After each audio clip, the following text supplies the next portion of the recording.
Subscribe करें और bell दबाएं ताकि कोई खबर रह न जाए।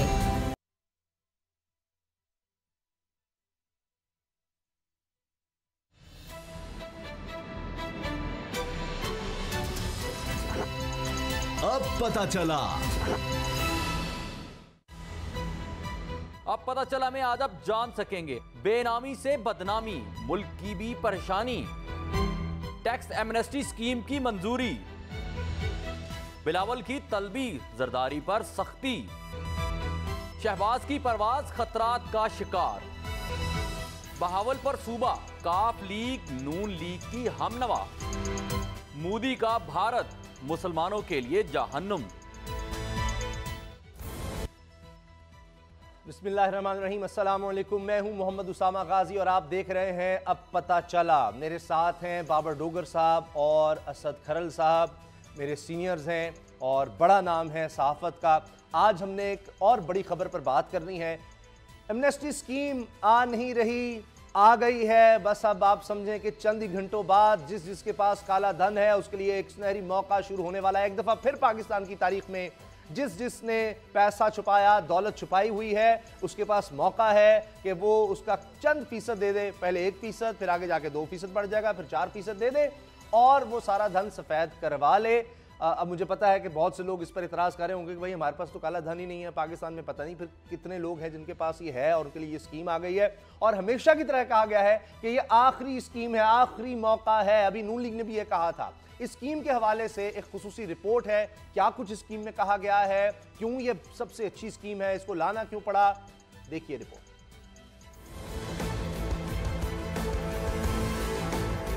काला धन सफेद करने की हुकूमती ऑफर, गैर कानूनी असासे हो पाएंगे अब कानूनी, क्योंकि एमनेस्टी की लॉन्ड्री में धुलेंगे अब सारे दाग। पहले पहल हुकूमत ने किया इस स्कीम को लाने से साफ साफ इनकार, फिर यकदम हवा का रुख बदला और कर ही डाला ऐलान। अगर बाहर कोई शख्स है जो वहाँ पे अपने पैसे जो यहाँ से ले जाए गए हैं बाहर, वो अगर वाइट इन करना चाहें तो वो भी कर सकते हैं। चोरों डाकुओं को माफ ना करने का कहने वालों ने बनाया लुटेरों को भी टैक्स नेट में लाने का प्लान। इससे कबल चोरों और डाकुओं को माफ ना करने का करते रहे मेरे कप्तान ऐलान। मैंने इनको, जिन लोगों ने इस मुल्क को लूटा है, ना कभी कोई एनआरओ होगी, ना मैं इनको माफ करूंगा। साबिका हुकूमत की एमनेस्टी स्कीम पर तनकीद करने वाली तहरीक इंसाफ ने जब खुद इसका ऐलान किया तो शाहिद खाकान अब्बासी खा गए ताओ। आज एमनेस्टी स्कीम का ऐलान किया गया। जब एमनेस्टी स्कीम हमने एग्जैक्टली 1 साल पहले दी थी उस वक्त बहुत बुरी थी।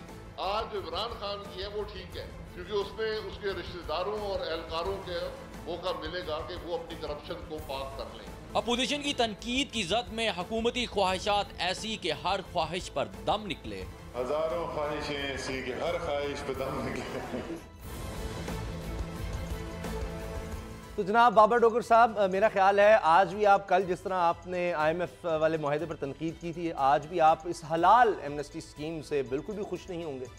नहीं समझ, मुझे एक बात बताएं अगर खान साहब जो हैं अगर वो इस तरह की पॉलिसीज़ ना लेके आए तो फिर आप ये कहेंगे जी ये बड़ा ज़िद्दी है, ये कड़ा है, मुल्क की इकॉनमी तबाह कर दी, बेड़ा गर्क कर दिया। सर पाकिस्तान की ज़्यादा इकोनॉमी जो है वो अनडॉक्यूमेंटेड है, ब्लैक इकोनॉमी है, अनडिक्लेयर्ड इकोनॉमी है। और जो मुल्क की मईशत के हालात हैं, मार्केट में पैसा है नहीं है, गर्दिश में इकोनॉमी है नहीं है, तो मेरा ख्याल है कि ये बरवकत और ठीक फैसला है IMF के पास तो जाना। फिर ये एमनेस्टी स्कीम जारी रहनी चाहिए ना। फिर 6 महीने बाद एक और ले आए। अभी नून लीग पहले लेकर आई थी, अब तहरीक इंसाफ ले आई है, साल बाद फिर ले आए। यही काम करते रहे आप। पहले कौन सी फायदा, कोई एक एमनेस्टी स्कीम बता दे जिसने पाकिस्तान में काला धन जो है वाकई सफेद हो गया। सर मेरी एक बात, वो छुपाते हैं। मेरी एक बात सुने, आपका क्या ख्याल है जो इकोनॉमी के हालात हुए हैं, पैसा जो है सर्कुलेशन में है कोई नहीं है, लोग पैसा जो है वो इकोनॉमी से बाहर निकाल रहे हैं, ऐसी सूरत में क्या करे गवर्नमेंट? जो बाहर पकड़े उनको, सर कहाँ से पकड़े? अभी तक 8 महीने में तो कोई बंदा पकड़ा नहीं गया। जो पकड़े गए उनसे 1 रुपया रिकवर नहीं तो हो अब आ जाएंगे। तो आप जब वो पकड़े नहीं जा रहे तो आप एमनेस्टी स्कीम ला रहे हैं कि जी हम तो आपको पकड़ नहीं सकते, आपकी मेहरबानी, आप खुद ही चंद हमें पैसे दे दे और खुद ही हमारे सामने आ जाए और वो आ जाएंगे। वाह वाह वाह। सर आप उनको एक रास्ता दे रहे हैं, आप उनको एक कॉरिडोर दे रहे हैं कि जनाब आप आएँ, आप इतने % हमें दें और उससे दो फायदे हैं। मेरा ख्याल है कि जो आज शबर जैदी साहब है उन्होंने ये गलत बात की कि ना इसका मकसद जो है वो रेवेन्यू कलेक्शन नहीं है, इसका मकसद सिर्फ ये है कि लोगों की कितनी दौलत है सर। इस बिल्कुल सर्कुलेशन में लेकर आ सके, मेन जो दबा कर बैठे हैं रेवेन्यू कलेक्शन है, इससे पैसा आना चाहिए। और मेरा ख्याल है कि इस वक्त पैसा जहां से भी आता है ना उसको आना चाहिए, पैसा सर्कुलेशन में आना चाहिए। आप ये चाहते कि आप गरीब आदमी वैसे ही मर जाए और सरकार, और गरीब के पास तो है ही नहीं बाबर साहब, गरीब के पास पैसा कहां है? जब डॉक्यूमेंटेड इकोनॉमी जो है, जब डॉक्यूमेंटेड होगी, गवर्नमेंट को टैक्स कलेक्शन भी होगी, पैसा सर्कुलेशन में आएगा, लोग जो पैसा दबा के बैठे हुए हैं वो फिर उनको जब पता होगा उनका पैसा वाइट हो गया है, उसको सर्कुलेशन में आएंगे, इन्वेस्टमेंट बढ़ेगी। तो मेरा ख्याल है कि इस वक्त हर चीज हलाल है, हर चीज हलाल है। क्या बात कर दी आपने, यानी अब जो भी कर लें आप, कोई बंदा भी आकर पैसे देता है, बस नवाज शरीफ साहब, जरदारी साहब जो पैसे दे दे उनको जी बड़ी मेहरबानी आपकी, बस दे दे और जाए, वो आ जाएंगे बाहर के पैसों की वजह से। अच्छा, मैं असद खरल साहब की तरफ, असद खरल साहब आप मुझे बता दें, जब पिछली स्कीम नाकाम हो गई है, हर स्कीम नाकाम हो गई है, काला धन उस तरह नहीं लोग लेकर आए, तो इस दफा मैं कैसे मान लूं कि ये कामयाब होगी? देखिए उसामा, जो डोगर साहब ने बात की है कि पैसा लाना चाहिए, पैसे की ज़रूरत है, अनडॉक्यूमेंटेड इकॉनमी है, और ये चीज़ें रिकॉर्ड पे हैं कि अगर 300 अरब हमारी डॉक्यूमेंटेड इकॉनमी है तो 600 अरब उससे डबल जो है तकरीबन वो अनडॉक्यूमेंटेड है। लेकिन मामला ये है, क्या इस एमएसटी स्कीम से अरबों खरबों रुपए पाकिस्तान आ सकेंगे? वो नहीं आ सके। अभी आपने जो बात की है ना, लूटा हुआ पैसा, क्या जरदारी साहब, क्या नवाज शरीफ साहब, क्या शहबाज शरीफ साहब, क्या फवाद हसन फवाद साहब, आर चीमा साहब, ख्वाजा बरादरान, इस तरह के बहुत सारे जो मंजूर कादर काका, जो पब्लिक ऑफिस होल्डर, जो सरकारी अफसरान यानी ब्यूरोक्रेट, जो और फिर जो बड़े बड़े सियासतदान बड़े बड़े ओहदों पे रहे, अब वो तो इसके अंदर शामिल ही नहीं है, वो इससे मुस्तफीद नहीं हो सकेंगे। इससे जो मुस्तफीद हो सकेंगे उनके पास तो अरबों खरबों नहीं है। वही जो आपकी बात है, ये तो ताजर तबका है, इसमें सरकारी ऑफिस होल्डर जो नहीं, सर लाहौर, कराची जितने बड़े बड़े शहर हैं, यहाँ पर अरबों रुपए की प्रॉपर्टी है। रियल एस्टेट में लोगों ने अरबों रुपया इन्वेस्टमेंट की हुई घरों में, और वो दूरी कैश पड़े में, वो लोग नहीं है सिर्फ ये कि जो सरकारी ओहदेदार है उन्होंने नहीं, उनके लिए प्राइवेट सेक्टर में भी बेतहाशा लोगों ने अरबों रुपयों की इन्वेस्टमेंट की हुई है, प्लाजे खड़े किए हुए हैं, और अब वो चाह रहे हैं कि उनका ये जो ब्लैक मनी है, चलिए गवर्नमेंट ने तो बहुत अच्छी एक अपॉर्चुनिटी दे दी उसामा साहब, जी बहुत अच्छी अपॉर्चुनिटी दी, और उन्होंने कहा कि अगर आप 30 जून तक करेंगे तो आपको 1% के अंदर जो कारोबार उनका जो प्रॉपर्टी है, जो प्लॉट है, जो भी है, इस तरीके से अगर सितंबर तक करेंगे तो आपको 2% देना होगा, और 31 दिसंबर तक करेंगे तीसरे फेज में तो आपको 4%। बिल्कुल सही। अच्छा, इसी तरह 5% ओवरऑल जो आपके जो मुख्तलिफ है, 1% वो और 4% दूसरा। अच्छा, और अगर आपके बाहर के मुल्क के अंदर हिसासे हैं और आप पाकिस्तान के अंदर नहीं लेके आते तो फिर 6% आपको टैक्स देना होगा, और वो जाहिर करने होंगे मूवेबल और इमूवेबल प्रॉपर्टी। जारी बात है, मूवेबल तो आप ला सकते हैं, और इमूवेबल जो प्रॉपर्टीज हैं, वहां पे जो जायदादें हैं, वो अगर आप शो करें और पाकिस्तान उसको डिस्पोज ऑफ करके नहीं लाते तो उसके ऊपर 6% होगा। अच्छा, लेकिन मामला जो मुझे बताएं बाबर डोगर साहब, दोनों से सवाल है। पहले बाबर साहब, अगर मेरे पास एक शख्स है या मैं हूं, मेरे पास ये पैसा है, काला धन मैंने कमाया है, फर्ज कर लेते हैं, तो मैं क्यों लाऊं उसको, वाइट क्यों करूं? जब ये पकड़ रेडी नहीं पा रहे अगर किसी को, तो मैं इंतजार कर लेता हूं, अगले साल फिर आ जाएगी एमनेस्टी स्कीम। किस तरह साबित होगा कि यार इससे लोग आएंगे? कैसे आप कह सकते हैं कि इसमें लोग आएंगे? आपके ख्याल है कितने फीसद लोग आ जाएंगे जिनके पास काला धन है और छुपा के बैठे हैं प्लॉट वाले? कितने, 1%, 2%?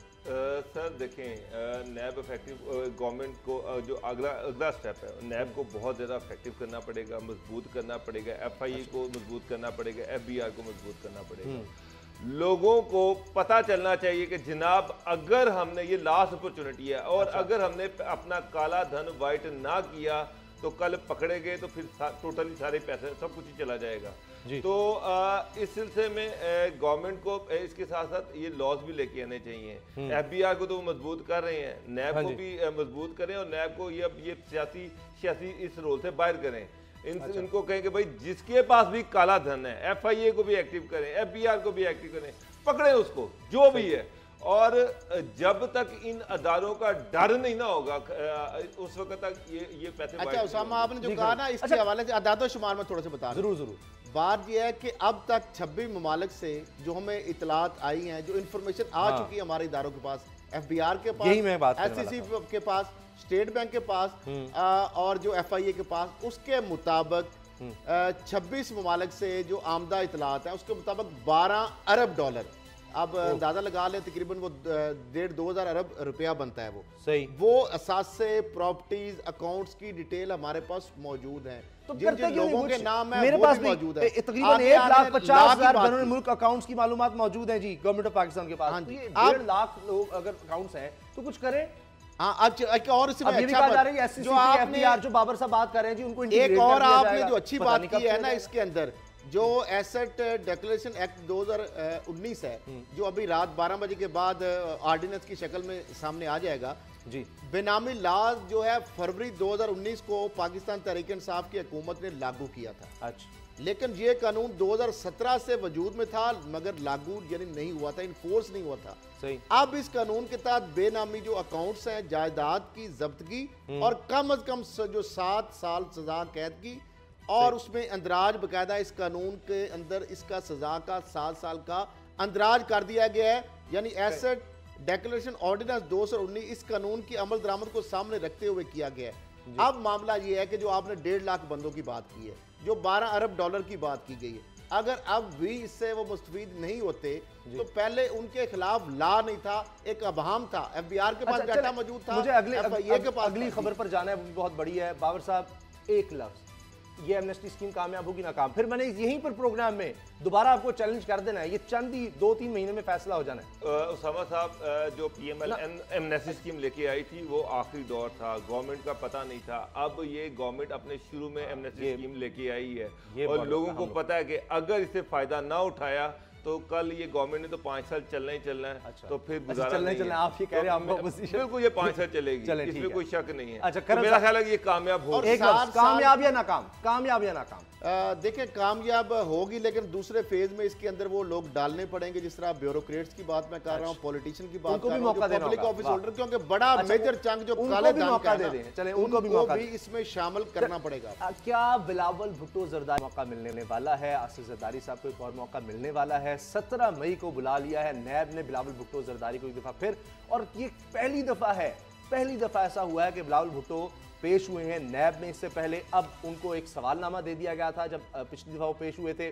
फिर अब 17 तारीख को दोबारा उनकी पेशी है। पार्क लेन कंपनी के हवाले से है कि उसके वो डायरेक्टर हैं, 25% शेयर होल्डर हैं, कहा जाता है बेनामी तौर पर फ्रंटमैन के तहत उनके वालिद साहब आसिफ अली जरदारी साहब ने एक कंपनी बनाई और इससे फिर एसेट्स इकट्ठे किए, पैसा बनाया। अब जरदारी साहब की भी जो जमानत की दरखास्त है उसको मुस्तरद करने के लिए भी नैब एक्टिव हो चुका है और वो इस्लामाबाद हाई कोर्ट में दरखास्त दायर कर चुका है। और 15 मई को, कल के दिन, जो उबरी जमानत है उसकी आखिरी तारीख है। बाबर डोगर साहब, आपको क्या लगता है, क्या होने लगा है बाप बेटे के साथ? उसामा साहब, पाक लेन कंपनी, इसका स्कैम पता है आपको क्या है? थोड़ा बहुत पता है। ये बेनजीर का जो लास्ट टर्म थी 1993 से 97 तक, इस दौरान आसिफ अली जरदारी साहब जो हैं उन्होंने वहाँ पर प्रेसिडेंट हाउस में प्राइम मिनिस्टर हाउस में बैठकर अपने फ्रंटमैन, जो उनके फ्रंटमैन थे लोग, उनके ज़रिए से इस्लामाबाद के एक पोश एरिया में 118 किनाल ज़मीन जो थी वो खरीदी CDA से प्रेशर डलवा के बिल्कुल औने पौने दामों में, बल्कि ये था कब्जा करवा लिया। उसके बाद होता ये है कि जब दूसरी तरफ आसिफ अली जरदारी 2008 में प्रेसिडेंट बनते हैं तो इस्लामाबाद की एक कोर्ट के ज़रिए से वही जो 118 किनाल जगह थी जिसकी मालियत उस वक्त कुछ 4 अरब रुपए के करीब थी, वो एक साहब अमेरिका से आते हैं जिनके नाम पर ये ज़मीन थी और वो आसिफ अली जरदारी को, पार्क लेन कंपनी को ये जो ज़मीन है सारी 6 करोड़ में बेच के चले जाते हैं। यानी कि 4 अरब की मालियत की ज़मीन एक बंदा 6 करोड़ रुपए में पार्क लेन को बेच के चला जाता है।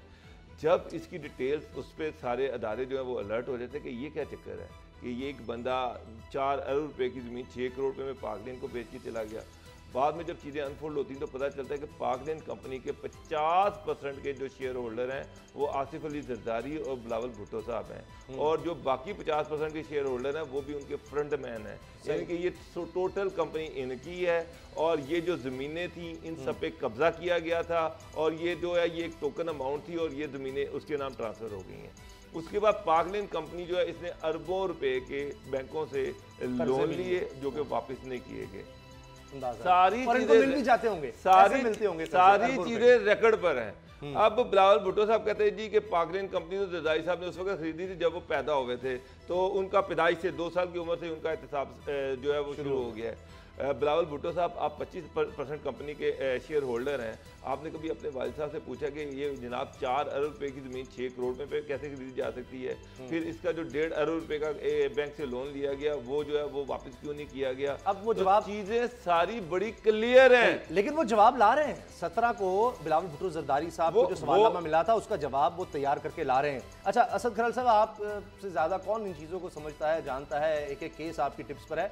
ये जाली बैंक अकाउंट्स का केस भी आसिफ अली जरदारी साहब के खिलाफ है, ये तो एक अलग है जिसकी तफसील भी बड़े अच्छे तरीके से सारी बाबर साहब ने बता भी दी, समझा भी दी।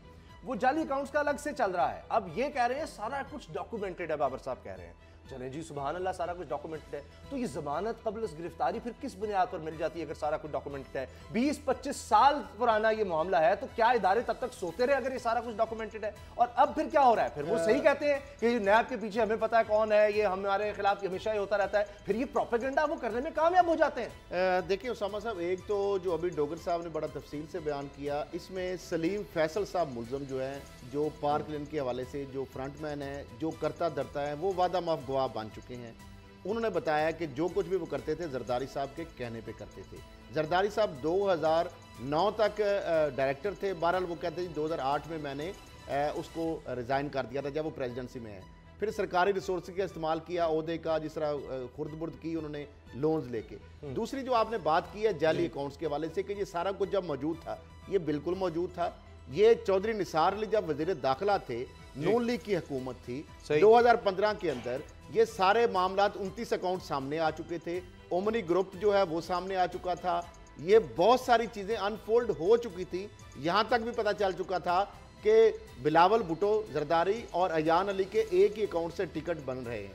ये आपको याद होगा अगस्त 2016 में चौधरी निसार अली खान साहब ने एक फाइल दिखाई थी और ये बात की थी, उसके बाद उनको रोक दिया गया था, FIA को रोक दिया गया था। चौधरी निसार अली साहब जो है वो मफामती पॉलिसी जो फ्रेंडली अपोजिशन के इसलिए ताने दिए जाते थे पीपल्स पार्टी को, और वो खुर्शीद शाह साहब और जरदारी साहब वो लेट गए थे इसी वजह से। अब ये मामला जब इमरान खान साहब वजीर आजम आए, बशीर मेमन साहब DG FIA आए और साकिब निसार साहब चीफ जस्टिस ऑफ पाकिस्तान बने, तो ये स्लो FIA में चल तो रहा था। अल्टीमेटली सुप्रीम कोर्ट ने इस पर जून में नोटिस लिया, अगस्त में जाके नोटिस इसके ऊपर लिया, और फिर इसके बाद JIT के अंदर जो डॉक्यूमेंटेड चीज़ें हैं, अब तो सारी चीज़ें निकली हैं। बाकायदा असलम मसूद ने बताया है कि जो अब्दुल जो कदीर वो जो भुट्टो है नईम, वो जो नुडेरो उसका वो खर्चा चलाता था, नदीम सजाद जो है वो बिलावल जो अगली खबर पर जाना है उस वो भी इससे रिलेटेड है। मगर मसला ये है कि यहाँ वो प्रोपेगेंडा करते हैं कि सजा हो गई नवाज शरीफ साहब, वो कहते हैं जी आपके लिए जेल में गया नवाज शरीफ, कोई करप्शन साबित नहीं हो सकी। इसी तरह ये भी कहते हैं जी नैब बस ये हमारे पीछे पड़ा हुआ है, उसके पीछे भी कोई और ताकत है, वरना तो कुछ साबित ही नहीं हो सका। उसामा साहब ये सारी चीजें तो रिकॉर्ड पे मौजूद है, नैब ने तो नहीं चीजें बनाई। ये अरबों रुपए के जो अकाउंट्स हैं, जो फलूदे वाला पापड़ वाला, मैं मानता हूं ये सारे पैसे एक और केस, ये नैब तो नहीं डाल गया। एक और केस बाबर डोगर साहब आपसे शुरू कर लेते हैं। शहबाज के ऊपर जो केस है जमानत मनसूखी के लिए फवाद सन फवाद वाला भी मामला वहां पर चला गया है। पंजाब डेवलपमेंट कंपनी जो बनाई गई, और जिस तरह की बहुत सी कंपनी, कल आपने इतराज किया था उस्मान बुजदार साहब के, वो अब DG खान में कंपनियां बनाने लगे हैं, तो ये पंजाब लैंड का पहले कुछ हो जाएगा तो फिर शायद उनको पता लगे कि भाई ये काम नहीं करना होगा, इनके केस चल रहे हैं, हमारे भी चलते रहेंगे। अब जब ये केस चल रहा है तो शाहिद खाकान अब्बासी साहब साबिक वज़ीर आज़म में बहुत गुस्से में आ गए हैं। वो शदीद गुस्से में हैं कि क्यों इस तरह के केस बनाए जा रहे हैं। और यही नहीं, अमीर मकाम साहब के बेटे के ऊपर जिस तरह से केस बनाया गया है कि जनाब वो 85 करोड़ की जो सड़क थी 1 साल में बनानी थी, तो अगर वो 10 साल में भी 850 करोड़ रुपया लगाकर भी नहीं बनी, तो आपकी जुर्रत कैसे हो सकती है कि आप अमीर मकाम हमारा जो इलाकाई सदर है उसके बेटे को गिरफ्तार कर लें? आपको अपनी करप्शन नहीं नजर आती? तो उन्होंने एक धमकाया है बाकायदा हुकूमत को, वो देखिए क्या कहा। तो अगर ये इसको हम सियासी इंतकाम ना कहें तो और क्या कहें। हमारी बड़ी वाज़ेह गुजारिश है हुकूमत से कि अगर हुकूमत नाकाम हो गई है तो हमारा उसमें कोई कसूर नहीं है, अगर आप नालायक हैं तो हमारा उसमें कोई कसूर नहीं है। तो अगर हुकूमत ने ये सियासी इंतकाम की सियासत खेलनी है तो फिर खुद भी तैयार हो जाए। ये FIA में केस भेजने का क्या मकसद है? जो इदारे करप्शन के खिलाफ जिनको काम करना चाहिए आप उनको इस्तेमाल कर रहे हैं सियासी अब इंतकाम। मेरे पास सिर्फ 2 मिनट हैं, लेकिन मैं अगर मरीम साहबा का यहाँ जिक्र ना करूँ तो गलत होगा। वो फरमा रही हैं कि जी अमीर मकाम की बेटी की गिरफ्तारी पर वो कहती हैं सियासी इंतकाम की बदतरीन मिसाल है, पेशावर मेट्रो में अरबों की करप्शन नजर नहीं आती, फिक्र ना करो तुम्हारा यौम हिसाब भी करीब है, हमारे खिलाफ कुछ नहीं निकला मगर आपके खिलाफ तो अंबार लगे हैं। तो ये सब बातें मरीम कह रही हैं। बाबर डोगर साहब, ये सब केस जाली बनाए जा रहे हैं, अमीर मकाम साहब के बेटे के खिलाफ भी केस गलत है, शहबाज शरीफ साहब के खिलाफ भी लैंड डेवलपमेंट का जो केस है वो गलत है, उन्होंने अगर वो ज़मीन ले ली थी ख्वाजा साद रफीक साहब की कंपनी से, तो क्या गलत है? समा ना मेरा ताल्लुक PMLN से है, ना PTI से है, ना वेव पार्टी से। इंसान को बात करनी चाहिए और फेयर करनी चाहिए। मुझे एक बात बताएं कि जब आप कहते हैं कि जो एहतसाब है वो अक्रॉस दी बोर्ड होगा, हर बंदे का एहतसाब होना चाहिए, PTI का कोई बंदा क्यों नहीं पकड़ा जा रहा? KPK में सर वो आपको भी पता है कि उस्मान बुज़दार को वज़ारत आला से बचाना था और उसके लिए उसको कुर्बानी का बकरा बनाया गया। KPK में 5 साल गवर्नमेंट रही है, BRT का वो प्रोजेक्ट अभी तक चल रहा है, वहां पर जो उनकी रिंग रोड है वो अभी तक चल रही है, एक बंदा आज तक अरेस्ट नहीं हुआ। उनके चीफ मिनिस्टर से लेके आतिफ खान, उनका जो सीनियर मिनिस्टर है परवेज खटक, सारे बंदे करप्शन में फर्क है, ना अहली और करप्शन में फर्क है। ना अहली उनकी हो सकती है, सही तरह उन्होंने प्लानिंग नहीं की, सही तरह सोचा नहीं। मुद्दे पे बात कर रहे हैं आपके पास इंफॉर्मेशन? मैं तो इसलिए कह रहा हूं कि नैब में केस जा रहा है, क्या मतलब करप्शन? मसला ये है कि एहतसाब तभी होगा जब नजर आएगा क्रॉस दी बोर्ड। मुझे क्रॉस दी बोर्ड एहतसाब नजर नहीं आता। अच्छा, PMLN का दो था तो सिंध में एहतसाब। सर पॉइंट आ गया बाबर साहब, पॉइंट आ गया। असद खरल साहब 30 सेकंड्स हैं, मैं उसके बाद ब्रेक के बाद आपके पास ही आऊंगा। इस पर आप क्या कहते हैं, ये जो शहबाज शरीफ साहब के खिलाफ केस जमीन मकाम? देखिए शहबाज शरीफ साहब केस सीधा है कि 5.5 करोड़ रुपया फवाद हसन फवाद की फैमिली के बजरिया बैंक अकाउंट कामरान कियानी साहब ने पैसे वगैरह दिए हैं, ये रिकॉर्ड पे बात है, और बगैर दरखास्त के उस कंपनी का ठेका कैंसिल किया गया। शहबाज शरीफ साहब ने दबाव डाला, PLD की कंपनी को घर बुला के उनको CEO को डायरेक्ट बोर्ड ऑफ डायरेक्टर वो नहीं कर सकते थे, उनको डायरेक्शन दी, फवाद हसन फवाद ने दबाव डाला, ठेका कैंसिल किया। कामरान कियानी का किरदार है, 5.5 करोड़ की ट्रांजैक्शन बैंक के जरिए हुई।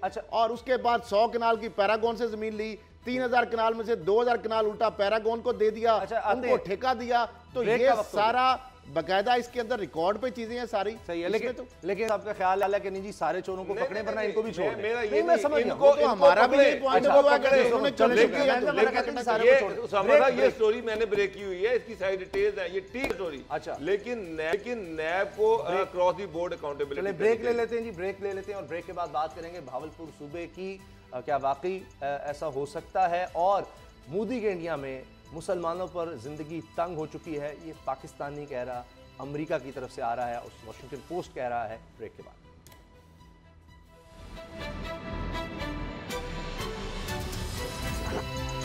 अब पता चला।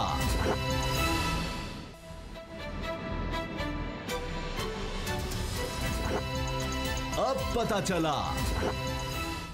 तहरीक इंसाफ की इत्तेहादी मुस्लिम काफ जनूबी पंजाब सूबे की बात करती है, भावलपुर सूबे की बहाली की भी बात होती है। ये एक तारीखी मसला है, भावलपुर सूबा अलग से था और फिर उसको पंजाब में शामिल किया गया। लेकिन दूसरी तरफ जो हुकूमती जमात है, जो बड़ी जमात है पाकिस्तान तहरीक इंसाफ, वो इससे ज़्यादा आजकल कहीं और मसरूफ़ है। वो क्या हो रहा है जी असद खरल साहब? पंजाब में तहरीक इंसाफ क्या करती फिर रही है? देखिए, एक तो आपने देखा चंद पहले जो गवर्नर चौधरी सरवर साहब थे, जब बाहर गए और उसके बाद इमरान खान साहब को एक दफ़ा मिलने की अटैम्प्ट की, उन्होंने मिलने से इनकार कर दिया। नईमुल हक साहब मिले, फिर नईमुल हक साहब इधर भी आए, सदर अलवी साहब बुलाया गया और बुज़दार साहब को बुलाया गया, उसमें जहांगीर तरीन साहब नहीं आए, बहुत सारे MPs ने शामिल नहीं हुए। अभी जो हफ्ते को इमरान खान साहब वहाँ पर आए हैं और ख़ास तौर पर यह मीटिंग इसलिए इम्पोर्टेंट है कि इसमें जहांगीर तरीन साहब का रोल बड़ा माइनस हुआ है, क्योंकि चौधरी सरवर साहब को एक तो दोबारा इन किया गया है, इमरान खान साहब आए हैं, फिर साथ शाह महमूद कुरैशी और जैन कुरैशी की तकरीबन आधा घंटा मुलाकात हुई है, जिसके अंदर बहुत सारे मसाइल डिस्कस हुए हैं। दूसरी एक और इम्पोर्टेंट डेवलपमेंट ये है कि उस्मान बुज़दार साहब ने जहांगीर तरीन साहब की शिकायत की है इमरान खान साहब के पास कि जनाब कुछ ऐसे तबादले, तकर्री, ट्रांसफ़र, पोस्टिंग के अंदर वो दबाव डालते हैं, और यहाँ तक उन्होंने कहा कि कुछ आपकी जानब से इवन कि इन राइटिंग जो चिट्स आती हैं तबादलों के हवाले से, उसके आगे भी वो रुकावट बनते हैं। तो जिस पे इमरान खान साहब ने उनको कहा है कि आपको मुकम्मल मैं इख्तियार दे रहा हूं, आप जो भी आपने काम करना है बुजदार साहब को, कि आपको फ्री हैंड दिया जा रहा है और आगे से कोई मैं एक्सक्यूज नहीं सुनूंगा। आज ही 4 DIGs के उन्होंने इंटरव्यू किए हैं, जिसमें राना फैसल हैं, इसान तुफैल हैं, जुबैर दरेशक हैं और सुहेल हबीब ताजिक हैं। अब इसके अंदर जो एहसान सादक साहब हैं, उनका कल या परसों तक जो खबरें आ रही हैं कि RPO रावलपिंडी लगा दिया जाएगा।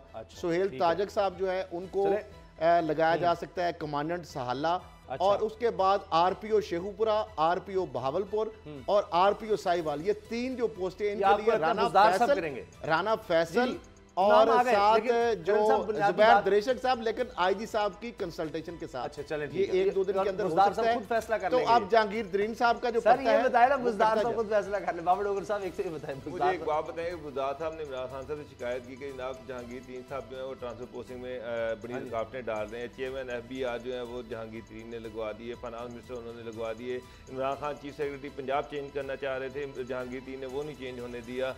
तो शिकायत किससे करें? चेयरमैन FBR वैसे फरोग नसीम साहब ने लगवाए हैं, क्योंकि उनके आपस में वो वकील थे। लेकिन मेरा सवाल ये है कि बुजदार साहब शिकायत किससे कर रहे हैं? इमरान खान साहब से। और खान साहब जो है वो खुद जो कुछ करना चाह रहे हैं जहांगीर तरीन, उनको वो नहीं करने दे रहे, और वहाँ पर भी अपनी मर्जी के अपॉइंटमेंट्स करवाई हैं, जिसमें चीफ सेक्रेटरी पंजाब। यानी आप कह रहे हैं इमरान खान साहब भी जहांगीर तरीन साहब की मानते हैं? तो वो बिल्कुल उनकी मानते हैं सर। उनको ऐसे ही नहीं बिलावल भुट्टो ने डिप्टी प्राइम मिनिस्टर कहा था जहांगीर तरीन को, उनकी चलती है फेडरल गवर्नमेंट में, और मेरा ख्याल है कि वो डिफेक्टिव चीफ मिनिस्टर भी हैं पंजाब के। तो ये बावलपुर सूबे में किसकी चलेगी? सर बड़ी मजेदार गेम है, बड़ी ट्रिकी गेम है कि आप देखें कि काफ लीग फिर पार्टी जो है वो PTI के साथ खड़ी है और काफ लीग PMLN के साथ खड़ी है। बड़ी फ्यूचर की चीज़ें सामने नज़र आ रही हैं। अभी रिसेंटली पीछे जो है ये ख्वाजा आसिफ साहब ने भी कहा और PMLN के दूसरे लीडर ने भी कहा था कि अगर पंजाब में काफ लीग के साथ मिलकर गवर्नमेंट बनाने का चांस मिलता है तो हमें इस पर कोई एतराज़ नहीं है। और दूसरी तरफ परवेज इलाही साहब इमरान खान साहब से सख्त नाराज़ हैं कि मोनी सलाई को वो मिनिस्टर नहीं बना रहे। परवेज इलाही साहब मोनी सलाई साहब को मिनिस्टर नहीं बना रहे, और सॉरी इमरान खान साहब नहीं बना रहे, परवेज इलाही साहब इस पर सख्त नाराज़ हैं। और ये भी सुनने में आ रहा है, दो अभी इसकी तस्दीक नहीं हुई, लेकिन मुझे सोर्सेज ने बताया है कि लंदन में जो शुजात और परवेज इलाही भी थे, वहाँ पर कुछ मुलाकातें भी हुई हैं बड़ी अहम।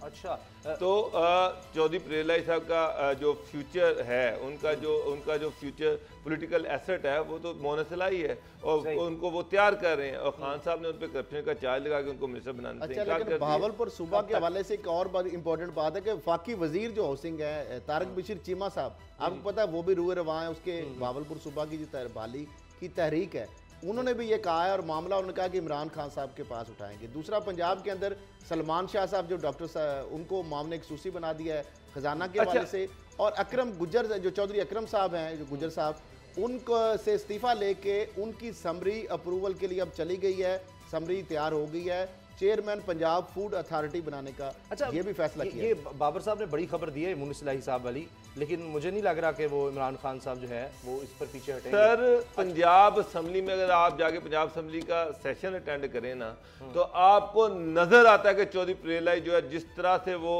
वज़रा को, जिस तरह से पंजाब गवर्नमेंट को लताड़ रहे हैं, जिस तरह से PTI को लताड़ रहे हैं। आप मुझे एक बात बताएं कि मोनी सलाई कह रहे हैं कि बलदियाती बिल जो है वो कचरा है, वो उसकी मुखालफत कर रहे हैं, लेकिन उनका बाप जो था वो स्पीकर था, उसके नीचे से ये बिल पास हो गया। चौधरी शुजात साहब ने फिर मना लिया, उसी लिए तो फिर बलदियाती बिल पास हुआ है। लेकिन ये भावलपुर सूबा, इसका मतलब है मेरी तस्दीक कर दें, एक सेंट्रल पंजाब की बात हो रही है सूबे की, उसके बाद जनूबी पंजाब अलग से और भावलपुर अलग से, यूं ही है। ये अभी सूबों की PMLN बात कर रही है, यही तहरीक पास करवाई गई थी। तारिक बशीर चीमा जो है वो ये उन्होंने कई दफ़ा कहा कि जी भावलपुर सूबा जो अलहदा होना चाहिए, हम तख्ते मुल्तान के गुलाम नहीं बनेंगे। उसके पीछे स्टोरी ये है कि तारिक बशीर चीमा साहब चाहते हैं कि भावलपुर सूबा अलहदा और वो उसके चीफ मिनिस्टर बने। ये कहीं कोई किसी करवट बैठेगा भी ये ऊँट, या ये यूं ही होता रहेगा जो पिछले 10-20 साल से हो रहा है? फिलहाल इस असेंबली से तो ये सूबा नहीं बनना, ये मैं आपको लिख के दे रहा हूं। दो सूबे बन नहीं सकते, अब 3 सूबों की बात कर रहे हैं, मुझे समझ नहीं आती। ये तो सूबा नहीं बनना, लॉलीपॉप है, इसके अलावा कुछ नहीं है। अभी तक वो साउथ पंजाब में बनना था सेक्रेटेरिएट, वो भी वर्किंग शुरू होनी है, उसकी भी खबरें सुन रहे हैं, लेकिन वो भी ऑपरेशनल नहीं हो रहा। अब 2 सूबों की बात आई है, तीसरा सूबा बीच में आपने निकाल दिया, तो मेरा ख्याल है ये तो फिर ना होने वाली बात है।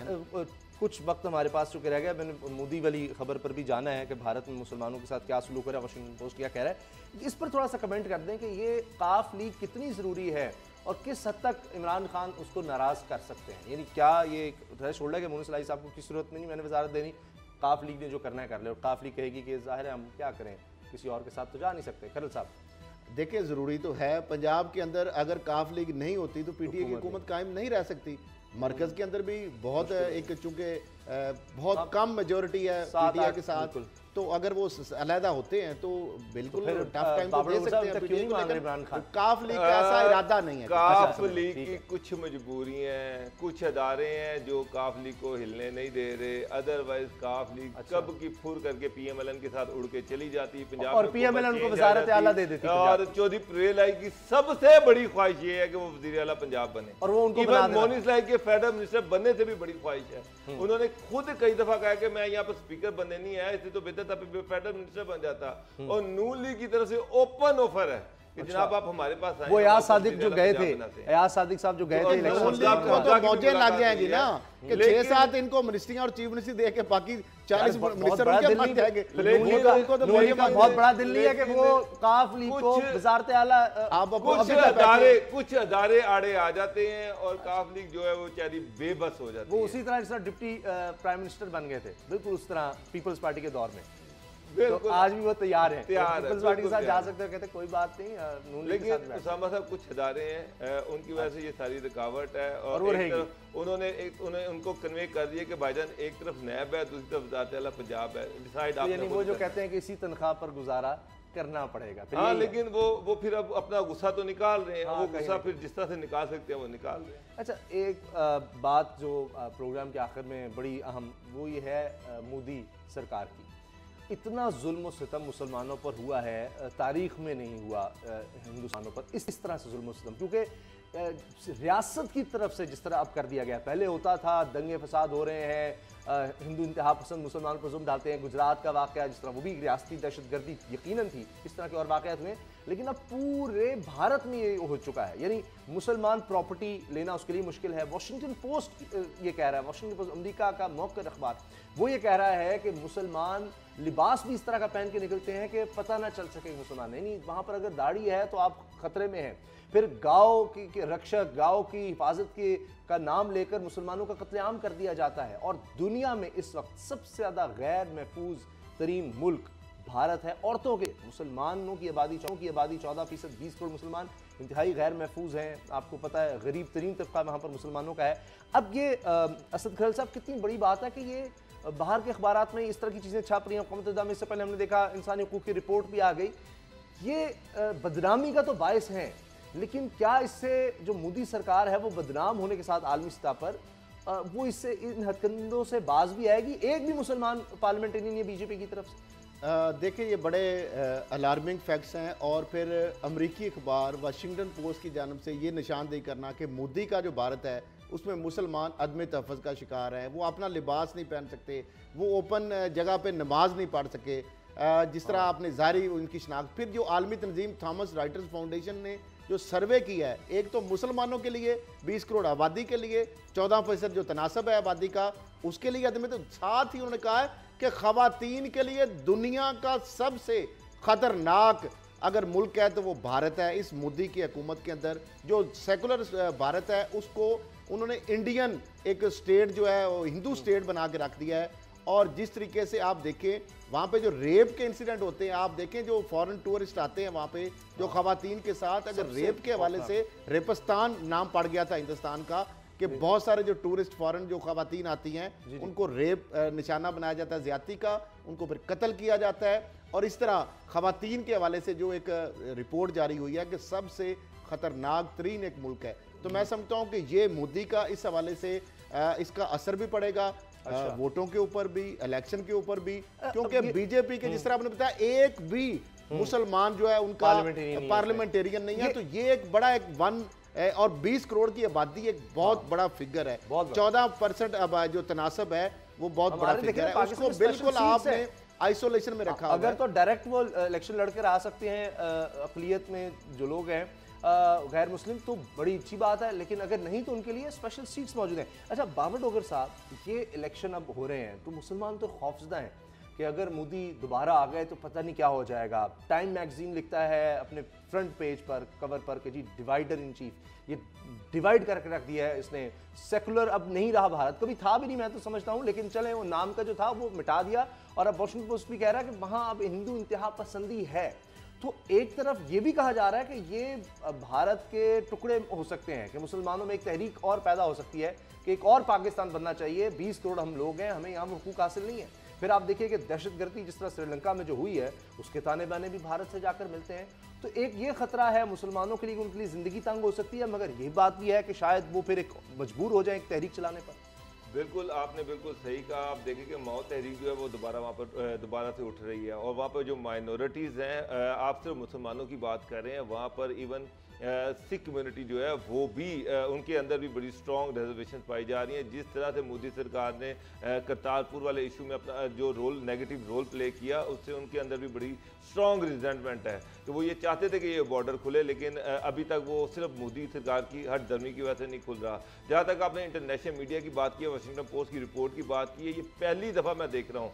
हमेशा कश्मीर के हवाले से, इंडिया में माइनॉरिटीज़ के हवाले से इंटरनेशनल मीडिया हमेशा से बाइट रहा, लेकिन ये पहली दफ़ा है कि आप देखें कि किस हद तक मोदी सरकार जो है माइनॉरिटीज़ की किस हद तक उन्होंने ज़िंदगी जो है वहाँ पे उसके लिए अजाब कर दिया कि international media, New York time, Washington post, BBC, तमाम बड़े अदारे जो हैं वो इस गवर्नमेंट को के खिलाफ लिख रहे हैं, और इनका असल चेहरा जो है, शफाक चेहरा जो है वो बेनकाब कर रहे हैं।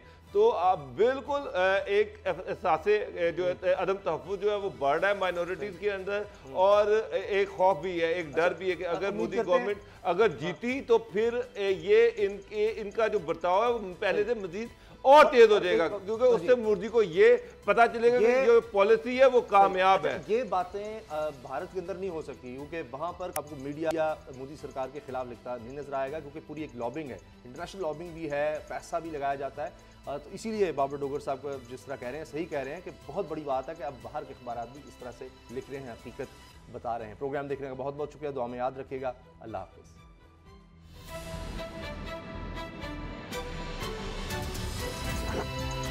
अब पता चला।